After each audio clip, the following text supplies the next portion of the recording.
একটি শহরের প্রান্তে, যেখানে পুরনো আমলের বড় বড় বাড়িগুলো এখনো দাঁড়িয়ে আছে তাদের গৌরব নিয়ে, সেখানে ছিল একটা বিশাল দোতলা বাড়ি। বাড়িটার সামনে ছিল একটা বড় উঠোন, যেখানে একসময় ফুলের বাগান ছিল। কিন্তু সময়ের সাথে সাথে সেই বাগানটা একটু একটু করে শুকিয়ে গিয়েছিল। বাড়িটার নাম ছিল শান্তিনিকেতন। সেখানে বাস করতেন এক বিধবা মা হালিমা বেগম আর তার একমাত্র ছেলে সুমন। হালিমা বেগমের বয়স তখন 50-এর কোঠায়, চুলে পাক ধরেছে, কিন্তু চোখ দুটো এখনো সেই যৌবনের আলোয় ঝলমল করে। স্বামী মারা যাওয়ার পর থেকে তিনি একাই ছেলেকে মানুষ করেছেন। রাত জেগে পড়াশোনা, টিউশনি দিয়েছেন, নিজে না খেয়ে ছেলেকে খাইয়েছেন, আর প্রতিটা কষ্টকে হাসি মুখে সহ্য করেছেন। সুমন ছোটবেলা থেকেই দেখেছে মায়ের এই ত্যাগ, কিন্তু বড় হয়ে সেই স্মৃতিগুলো কেমন যেন ধোঁয়াশায় ঢেকে গিয়েছিল। সুমনের বয়স তখন 26। বিশ্ববিদ্যালয় থেকে ইঞ্জিনিয়ারিং পাস করে সে একটা মাল্টিন্যাশনাল কোম্পানিতে চাকরি পেয়েছিল। বেতন ভালো, স্ট্যাটাস ভালো, শহরের বড় বড় মল, রেস্টুরেন্ট আর আধুনিক জীবনের স্বাদ সে প্রথমবারের মতো পেয়েছিল। মায়ের সাথে বাড়িতে থাকলেও তার জীবনটা এখন অন্যরকম। অফিস, বন্ধুবান্ধব আর নতুন নতুন স্বপ্ন। হালিমা বেগম ছেলের এই পরিবর্তনটা লক্ষ্য করতেন, কিন্তু কখনো কিছু বলতেন না। শুধু রান্নাঘরে বসে ছেলের জন্য তার প্রিয় খাবারগুলো বানাতেন: ভাত, ডাল, মাছের ঝোল আর সকালে গরম পরোটা। একদিন সুমনের জীবনে এলো প্রিয়া। প্রিয়া ছিল সুমনের অফিসের কলিগ, সুন্দরী, আধুনিক আর খুবই স্মার্ট। তার বাবা মা দুজনেই ডাক্তার। প্রিয়ার বাড়িতে সবকিছু ছিল সাজানো গোছানো। সুমন আর প্রিয়ার মধ্যে ভালোবাসা গড়ে উঠল খুব দ্রুত। কয়েক মাসের মধ্যেই বিয়ে হয়ে গেল। বিয়ের পর প্রিয়া এসে উঠল শান্তিনিকেতনে। প্রথম কয়েক মাস সবকিছু ছিল স্বপ্নের মতো। সুমন অফিস থেকে ফিরলে প্রিয়া তার সাথে হাসি মুখে কথা বলতো, মায়ের সাথে হালকা আলাপ করত। হালিমা বেগমও নতুন বউকে খুব আদর করে রান্না করে খাওয়াতেন। বাড়িটা আবার হাসিতে ভরে উঠেছিল।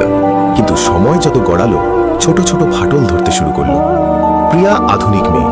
সে তার নিজের মা বাবার সাথে থাকতে অভ্যস্ত ছিল, যেখানে সবকিছু ছিল পরিষ্কার পরিচ্ছন্ন, কোনো ঝামেলা নেই।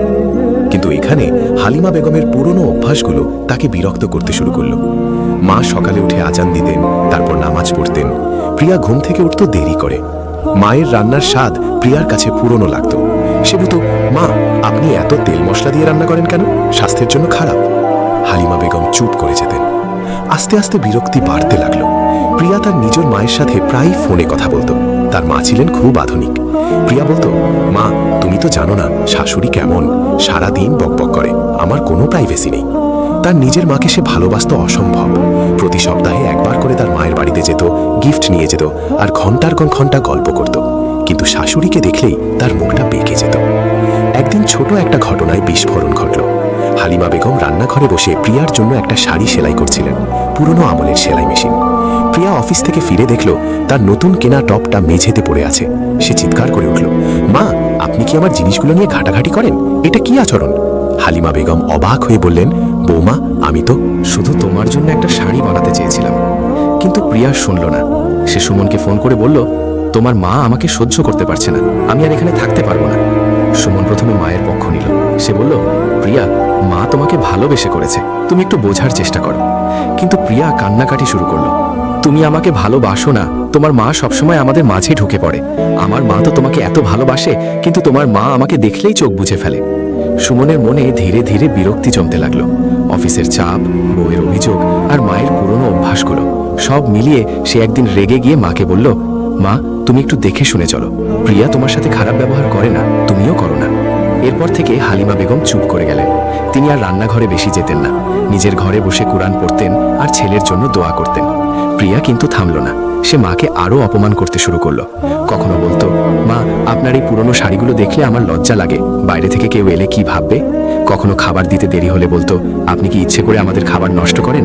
সুমন দেখেও চুপ করে থাকতো। তার মনে হয়েছিল বউকে খুশি রাখতে হলে মায়ের সাথে একটু কড়া হতেই হয়। একদিন প্রিয়া সুমনকে ডেকে বলল, শোনো, এভাবে আর চলবে না। তোমার মাকে একটা বৃদ্ধাশ্রমে রেখে আসো, সেখানে তার সব সুবিধা হবে, আমরা মাঝে মাঝে গিয়ে দেখে আসবো।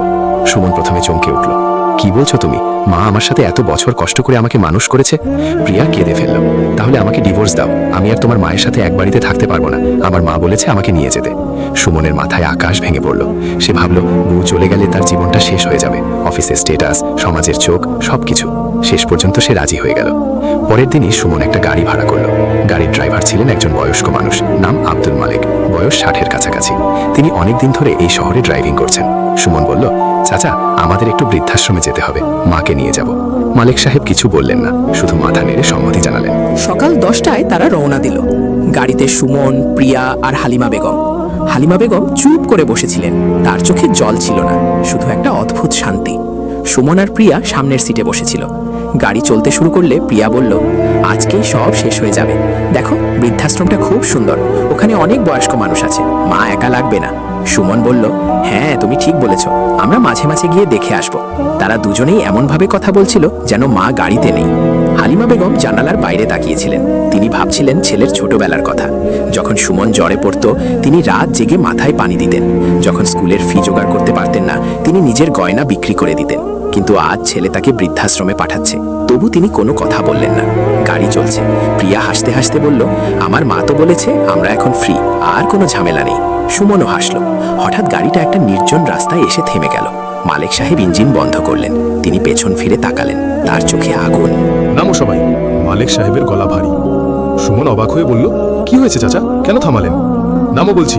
মালিক সাহেব দরজা খুলে বেরিয়ে এলেন। তিনি প্রথমে সুমনের দরজা খুললেন, তারপর প্রিয়া। হালিমা বেগম নিজে নেমে এলেন। তারপর যা ঘটল তা কেউ আশা করেনি। মালিক সাহেব সুমনের গালে জোরে একটা থাপ্পড় মারলেন। সুমন চমকে উঠল। এ কি করলেন? প্রিয়াও চিৎকার করে উঠল। মালিক সাহেব তার গালেও একটা থাপ্পড় মারলেন। চুপ করো। মালিক সাহেবের গলায় ক্ষোভ। তোমরা দুজনেই পশু। মা হচ্ছে অমূল্য রতন। যাদের মা আছে তারা কখনো বোঝে না। আমি আমার মাকে হারিয়েছি। আমার মা যখন মারা যায় তখন আমি তার পাশে ছিলাম না। আমি ব্যস্ত ছিলাম টাকা রোজগারে। সে শেষ নিঃশ্বাসে আমার নাম নিয়েছিল। আর তোমরা তোমরা তোমার মাকে বৃদ্ধাশ্রমে ফেলে দিতে যাচ্ছ। লজ্জা করে না? সুমনের মুখ ফ্যাকাশে হয়ে গেল। প্রিয়া কাঁপতে কাঁপতে বলল, আপনি কে, কেন মারলেন? মালিক সাহেব হাসলেন, কিন্তু সেই হাসিতে কোনো আনন্দ নেই। আমি কেউ না, শুধু একজন মানুষ যে মায়ের মূল্য বোঝে। তোমার নিজের মাকে তুমি কত ভালোবাসো প্রিয়া। তাকে প্রতি সপ্তাহে দেখতে যাও, গিফট নিয়ে যাও। কিন্তু এই মা, যিনি তোমার স্বামীকে জন্ম দিয়েছেন, যিনি তার জন্য সব ত্যাগ করেছেন, তাকে তুমি সহ্য করতে পারো না? কারণ তিনি পুরনো, কারণ তিনি তোমার আধুনিক জীবনের সাথে মানানসই না। তিনি হালিমা বেগমের দিকে তাকালেন। মা, আপনি কেন চুপ করে আছেন? ছেলেকে বলুন আপনি কত কষ্ট করে তাকে মানুষ করেছেন। হালিমা বেগম মাথা নিচু করে বললেন, বাবা, ওরা আমার ছেলে আর বৌমা। আমি ওদের সুখ চাই। যদি আমাকে বৃদ্ধাশ্রমে রাখলে ওদের সংসার ভালো থাকে তাহলে আমি রাজি। মালিক সাহেবের চোখ দিয়ে জল পড়ল। দেখো সুমন, এই হলো মা। সে কখনো নিজের কথা ভাবে না, কিন্তু তুমি তোমার বউয়ের কথায় মাকে ফেলে দিতে যাচ্ছ। আজ যদি তোমার মা না থাকতো তাহলে তুমি কোথায় থাকতে? কে তোমাকে এত বড় করত?